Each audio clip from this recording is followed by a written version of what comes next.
Congress from Los Angeles, California.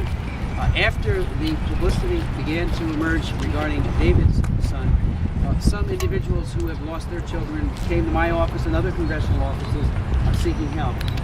I actually joined Patrick at the Japanese embassy when, in a great and very dignified protest, he celebrated the birthday of his daughter Melissa, who he has not seen nor has he been able to get back.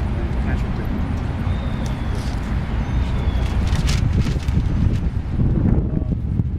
Like Congressman Smith said, my name is Patrick Bray, and I'm here today because I love my daughter very much. My daughter Melissa Bray has been in Japan for over 3 years now, and she deserves the best shot possible in her life.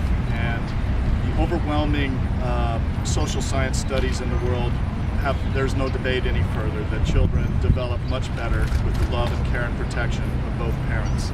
I want to thank all the congressmen and all of their staff that I've worked with over the last 3 years. Hundreds of meetings, hundreds of hours of their time, and especially I want to thank Chris Smith and his staff because they have actually taken the work and the time to create this piece of legislation. Melissa and I have a lot in common with all of these other cases, and the problem cuts completely across all societal borders and bounds, and by definition, international child abductions cut across all races. And you know, in the case of Commander Paul Tolan, he's in the Navy. He's the sole surviving parent of his child, and he can't see his child. David has the Hague Convention treaty on his side. He's the sole surviving parent of his child, and he can't bring Sean home. Moises Garcia is a doctor from Milwaukee whose child was illegally kidnapped to Japan, and if his case goes the same as all the others before him, he'll never see his child again. William Lake is a ship captain, and his child is in Japan, and he nor his wife nor his child have any relation or blood or heritage from Japan. And Scott Sawyer works in the entertainment law field in Los Angeles, and his child is in Japan. There's another parent who has 3 children abducted to the Philippines. He will probably never see his children again. If all of our cases go the same as many other cases before ours, we'll never see our children again. All of these cases with Japan have one thing in common, and that is no matter what the legal precedent, no matter what the situation, we may never see our children again. In the case of like Brazil or some other countries, they have the Hague Convention treaty on their side. Japan is a non-Hague country. Another common theme you'll see amongst parents, as Chris said, we can't give up on our children.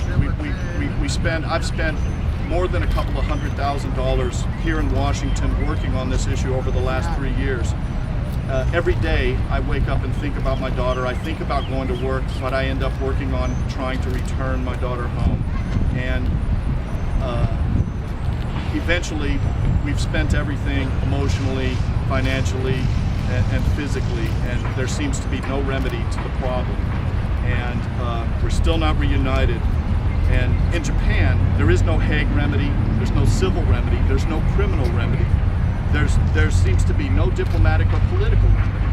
And it's time for that to change, you know. And so it's my hope that this piece of legislation is going to change that. These are American citizen children born with U.S. constitutional rights, and they have a basic human right to love and care and access and protection of both parents.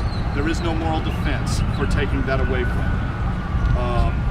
This legislation should prevent that problem from happening to thousands and thousands of children in the future, foreign and American. But today, there remains a lot to do.